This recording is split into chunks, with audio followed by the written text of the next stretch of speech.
Di 2 hari ini kita lebih fokus ke pemulihan dan passing, habis passing rondo terus. Timnas Indonesia siap menghadapi tantangan besar di putaran ketiga kualifikasi Piala Dunia 2026 zona Asia. Putaran ketiga kualifikasi ini menjadi langkah krusial bagi skuad Garuda, yang tidak hanya bertujuan untuk lolos ke Piala Dunia, tetapi juga memperbaiki peringkat FIFA, yang saat ini berada di posisi 130 dunia. Laga pertama melawan Arab Saudi pada Jumat, 6 September 2024, akan menjadi ujian perdana bagi Timnas Indonesia.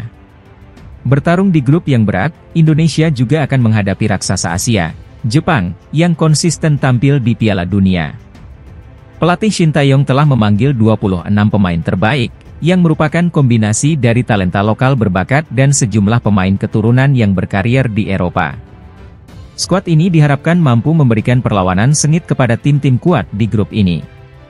Arab Saudi, yang berada di peringkat 53 dunia dan dilatih oleh Roberto Mancini, tentu menjadi lawan berat. Namun, jika mampu meraih kemenangan, Timnas Indonesia berpotensi meraih tambahan 19,38 poin FIFA, yang bisa melambungkan peringkat Garuda ke posisi 129 dunia. Kemenangan ini tidak hanya akan memperbaiki ranking FIFA, tetapi juga akan meningkatkan moral pemain menjelang laga-laga selanjutnya di grup maut ini. Namun, jika pertandingan berakhir imbang, Timnas Indonesia tetap berpeluang meraih 6,88 poin. Sebaliknya, jika kalah, hanya akan kehilangan 6,62 poin. Berikut ini daftar lengkap 26 pemain yang dipanggil oleh Shin Tae-yong di putaran ketiga kualifikasi Piala Dunia 2026.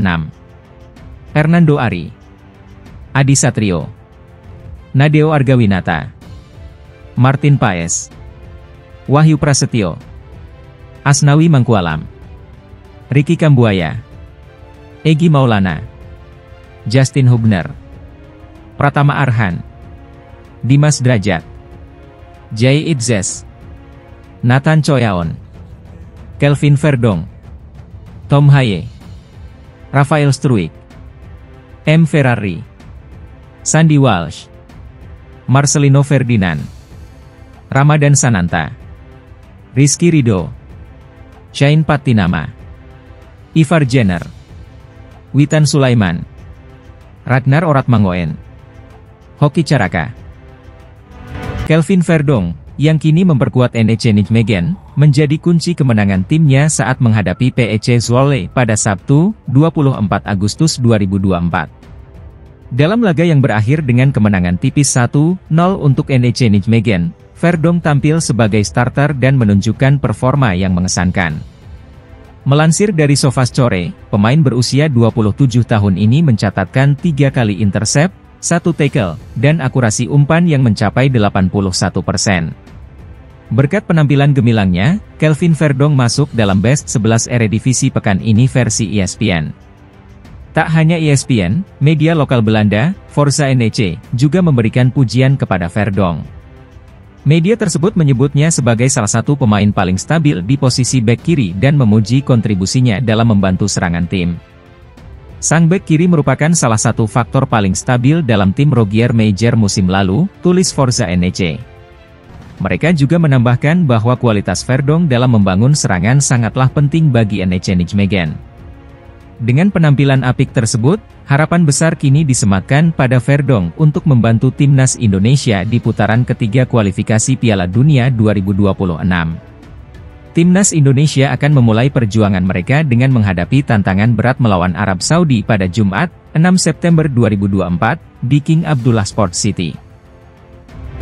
Belakangan ini, PSSI sedang melakukan proses naturalisasi sejumlah pemain keturunan untuk memperkuat Timnas Indonesia di kualifikasi Piala Dunia 2026.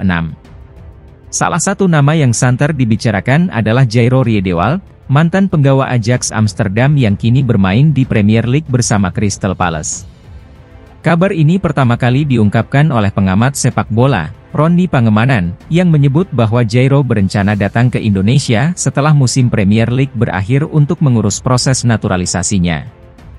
Jika proses ini berjalan lancar, Jairo Riedewald bisa menjadi bagian dari skuad Garuda di putaran ketiga kualifikasi Piala Dunia 2026. Jairo Riedewald, yang pernah meraih gelar juara di Eredivisie bersama Ajax, dikenal sebagai pemain yang serba bisa. Menurut Transfermarkt, pemain kelahiran Haarlem ini bisa bermain di berbagai posisi, termasuk sebagai gelandang bertahan, bek tengah, dan bek sayap. Dengan kemampuan ini, Jairo bisa menjadi opsi penting bagi pelatih Shin Tae-yong jika pemain lain seperti Justin Hubner, Tom Haye, atau Kelvin Verdong absen. Meskipun belum ada konfirmasi resmi dari PSSI, sebuah petunjuk menarik terlihat di akun Instagram resmi Jairo, di mana ia menyertakan bendera merah putih di bio-nya. Apakah ini tanda bahwa Jairo benar-benar akan bergabung dengan timnas Indonesia? Kita tunggu saja perkembangan selanjutnya. Jika Jairo Riedewald resmi dinaturalisasi, kehadirannya tentu akan menambah kekuatan timnas Indonesia dalam menghadapi lawan-lawan tangguh di kualifikasi Piala Dunia 2026. Pelatih timnas Indonesia, Shin Tae-yong, telah memanggil 3 pemain dari Malut United untuk memperkuat skuad Garuda. Mereka adalah Yakob Sayuri, Yance Sayuri, dan Wahyu Prasetyo, yang akrab disapa Hulk. Pemanggilan ini menjadi momen kembalinya Wahyu Pras ke timnas setelah sempat absen dalam 2 pertandingan terakhir.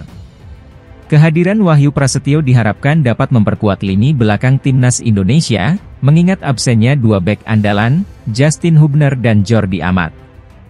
Hubner harus absen karena akumulasi kartu kuning, sementara Amat mengalami cedera yang memaksanya absen dari pertandingan penting melawan Arab Saudi dan Australia.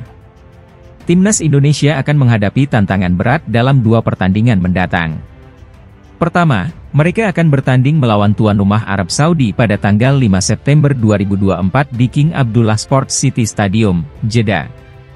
5 hari kemudian, mereka akan menjamu Australia di Stadion Utama Gelora Bung Karno, Jakarta.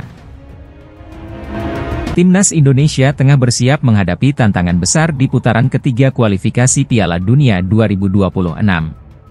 Namun, media Vietnam, Soha, memberikan prediksi yang kurang menggembirakan terkait peluang Indonesia di laga pembuka melawan Arab Saudi. Indonesia tergabung dalam grup neraka bersama tim-tim kuat seperti Arab Saudi, Jepang, Australia, Bahrain, dan Cina. Meski pelatih Shin Tae-yong menargetkan finish di 4 besar, absennya beberapa pemain pilar seperti Malik Rizaldi, Jordi Amat, dan Justin Hubner menjadi pukulan berat bagi skuad Garuda. Media Soha mengungkapkan kekhawatiran bahwa absennya pemain-pemain inti ini akan membuat Indonesia kesulitan menghadapi Arab Saudi, yang menjadi lawan pertama mereka pada Kamis, 5 September 2024. Bahkan, Soha memprediksi timnas Indonesia akan mengalami kekalahan telak, mengacu pada pengalaman Vietnam yang juga kalah dari Arab Saudi di kualifikasi Piala Dunia 2022. Meskipun prediksi negatif datang dari berbagai pihak, timnas Indonesia tetap bertekad untuk memberikan yang terbaik di laga penting ini. Mereka akan segera bertolak ke Jeddah untuk menjalani pertandingan pembuka melawan Arab Saudi. Timnas Indonesia bersiap menghadapi 2 laga penting melawan Arab Saudi dan Australia di kualifikasi Piala Dunia 2026. Skuad Garuda akan bertanding tandang di Stadion King Abdullah Sports City, Jeddah, pada 6 September 2024, sebelum menjamu Australia di Stadion Utama Gelora Bung Karno pada 10 September. Pelatih timnas Indonesia, Shin Tae-yong, menyebut bahwa persiapan yang sangat singkat menjadi tantangan besar bagi skuad Garuda. Kondisi ini dianggap kurang menguntungkan, terutama saat harus menghadapi Arab Saudi di laga tandang pertama. Tantangan paling besar persiapannya sangat pendek, mungkin untuk pemain-pemain Arab Saudi tidak ada pemain abroad, jadi mereka bisa saja kapanpun kumpul dan bisa latihan, kata Shin Tae-yong. Shin Tae-yong juga menyoroti keuntungan Arab Saudi yang sudah lebih dulu beradaptasi dengan cuaca dan waktu setempat, sementara skuad Garuda harus menghadapi jet lag dan kondisi fisik yang belum maksimal.